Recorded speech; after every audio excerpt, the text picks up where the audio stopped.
నేను రెండు విధాలుగా మాట్లాడుతున్నానా, తప్పు చేస్తున్నానా అని నాకే అనిపిస్తుందిరా. నువ్వు తప్పు చేయడం ఏంటక్క? సుహాసిని మెడలో రాఘవ తాళి కట్టాలి అని మీ అందరితో పాటు నేను ఒప్పుకున్నాను. కానీ నాన్న పరిస్థితి చూస్తుంటే బాధేస్తుందిరా. ఈ విషయంలో నువ్వే తప్పు చెయ్యలేదని నాకు తెలుసు. కానీ నువ్వు తప్పు చేశావు అనుకుని హరిప్రసాద్ గారి రెండు చేతులు పట్టుకుని నా బిడ్డ చేసిన తప్పుకి నన్ను క్షమించమని నాన్న ఏడుస్తూ ఉంటే నాకు చాలా బాధేసిందిరా. ఈ వయసులో ఆయన ఇలా బాధ పెట్టడం మంచిదేనా అనిపిస్తుంది. తప్పు చేసింది రాఘవ కావచ్చు, నిజానికి అది తప్పు కాదు. తెలియని వయసులో వాళ్ళిద్దరూ ప్రేమించుకున్నారు, పెళ్లి చేసుకోవాలి అనుకున్నారు. అదేదో జరిగిపోయింది. కానీ కన్న కొడుకు ఎక్కడ తలవంచుకోవాల్సి వస్తుందో అని, రేపు మామగారి దగ్గర ఎక్కడ మాట పడాల్సి వస్తుందో ఏమో అని నాన్న క్షమాపణ అడిగాడు. బిడ్డలు తప్పు చేస్తే ఆ తప్పుకి శిక్ష అనుభవించాల్సింది తండ్రే కదా. అసలు ఇదంతా ఎందుకు జరిగిందో, ఇన్ని సంవత్సరాల తర్వాత మనకి నిజం ఎందుకు తెలిసిందో కూడా నాకు అర్థం కావడం లేదు. కుటుంబం ఒక దారిలో పడింది. అందరం సంతోషంగా ఉన్న మన సమయంలో ఒకదాని తర్వాత ఒకటి మనకే తెలియకుండా ఇలా జరిగిపోతున్నాయి. అక్క, నువ్వు జరిగిపోయిన దాని గురించి బాధపడుతున్నావు, నేను జరగాల్సిన దాని గురించి బాధపడుతున్నాను. జరగబోయేదేంట్రా? నాన్న మావయ్య గారి చేతులు పట్టుకుని క్షమాపణ అడిగారన్న ఒక్క విషయానికి నువ్వు ఇంతగా బాధపడుతున్నావు. మావయ్య గారిని అడిగినట్లే మరొకసారి మరొకరిని నాన్న క్షమించమని అడగాల్సి వస్తుంది. అలా జరగకుండా ఉండాలంటే అది మన చేతుల్లోనే ఉందాక. ఏం మాట్లాడుతున్నావురా? అసలు అందులో నీ తప్పేమీ లేదు అని తెలియక నాన్న క్షమాపణలు చెప్పారు. ఇంకోసారి క్షమాపణ చెప్పాల్సిన అవసరం ఆయనకేంటి? నాన్నెందుకు చెప్తారు? నీకు ఈ విషయం ఎలా చెప్పాలో నాకు అర్థం కావట్లేదక్క. అన్న ఎట్టి పరిస్థితుల్లోనూ అలేఖ్యకి అన్యాయం చేయడని అమ్మ మాటిచ్చింది. రేపు అన్నయ్యతో సుహాసినికి రెండో పెళ్లి జరిగితే ఆ రోజు అమ్మ నాన్న అలేఖ్యని మమ్మల్ని క్షమించమ్మా అని అడగాల్సిన పరిస్థితి వస్తుంది.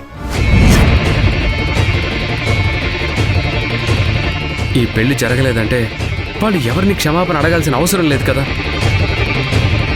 కానీ జరిపించాలని మనమే అనుకుంటున్నాం.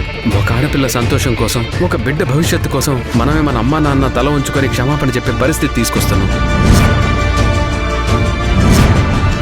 అది తలుచుకుంటే నాకు చాలా బాధగా ఉందక్క. భూమి, ఇప్పటి వరకు ఎప్పుడూ మా వల్ల మా అమ్మా నాన్న ఒకరి ముందు తలదించుకునే పరిస్థితి రాలేదు, మేము తీసుకురాలేదు. వాళ్ళు ఏ తప్పు చేయకుండా మీ నాన్నని క్షమాపణ అడగడం నాకు చాలా బాధేసింది. నా వల్ల మా అమ్మ నాన్న ఈ పరిస్థితికి వచ్చినందుకు నా మీద నాకే అసహ్యం వేసింది. కానీ ఏం చేయను, నిజం చెప్పలేను, అన్నయ్యని చెడ్డవాణ్ణి చేయలేను.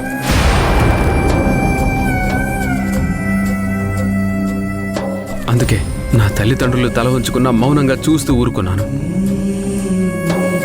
దయచేసి అన్నయ్యకి సుహాసినికి పెళ్లి చేయాలన్న ఆలోచన ఇంకొక్కసారి ఆలోచించు భూమి. ఎలాగో సుహాసిని గారు చనిపోతారు.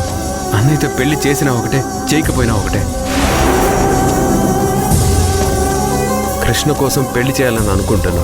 నేను కాదన్నా, కానీ అందుకు ఈ వయసులో మా అమ్మ నాన్న బాధపడాలి. బిడ్డల కోసం క్షమాపణ చెప్పడం అనేది వాళ్ళకి చిన్న విషయం కావచ్చు, కానీ నా బిడ్డలు ఇలా తప్పు చేశారనే బాధ వాళ్ళని జీవితాంతం బాధ పెడుతుంది.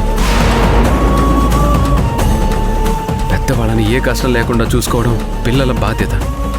వాళ్ళు బాధపడినా పర్వాలేదు, మనం చెయ్యాలనుకున్నది చెయ్యాలనుకోవడం మాత్రం ఏ బిడ్డ చేయకూడని పని.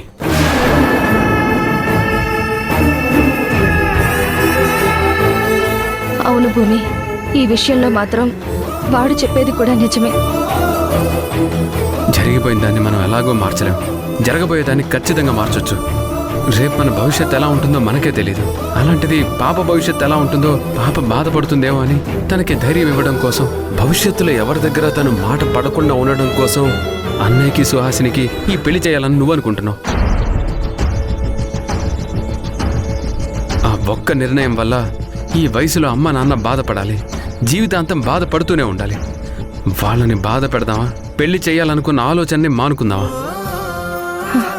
ఒకసారి ఆలోచించు భూమి. నేను సుహాసిని రాఘవ్కి నచ్చ చెప్తాను.